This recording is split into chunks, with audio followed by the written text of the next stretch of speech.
O jaydары koy, yaxşılıklardan kaçkanlar. Afgan araşanlar toğanlar yaxşı çoğun koylarına. 4 diş nağız. Ne oldu 4 diş? Boyu 90'a yakın.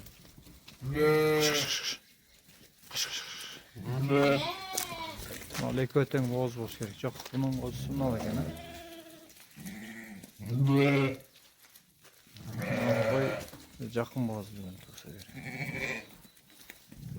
Ayak diş. No. Kozmuş. Ama koyda tünde tuttur. Boz az öyle kalgan değil mi ha? Bunlar boz ki. Ne bu? Bunlar. Ha, bir boz. Eko. Eko. Ne bir şu.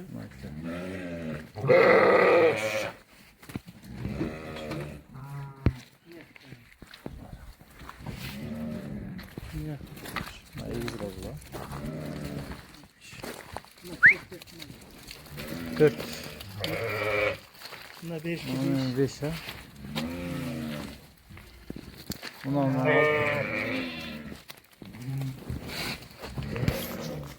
Bunlar mecet. 8, 9, 10.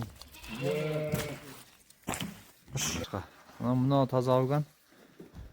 Kolsu erkek. Buna leke toktu, araşanlar.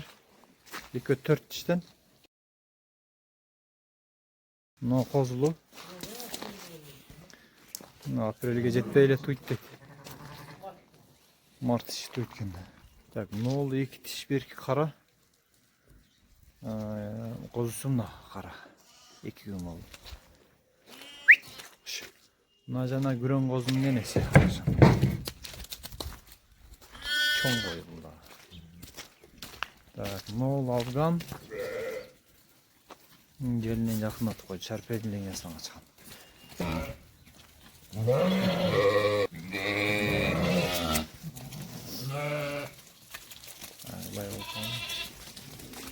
Bunlar boğuldu. Çatarından turat. Yaşları yaş 4 diş, 6 diş. No 2 diş.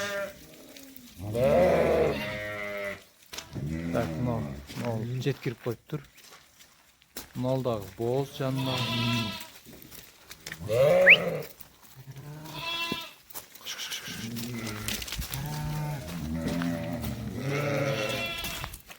Yirmi 8'li 26 olsun. Satın başkalarında ekşi var mı? Kattanlarında. Başkalarında. Salam soğandan nasıl oldu?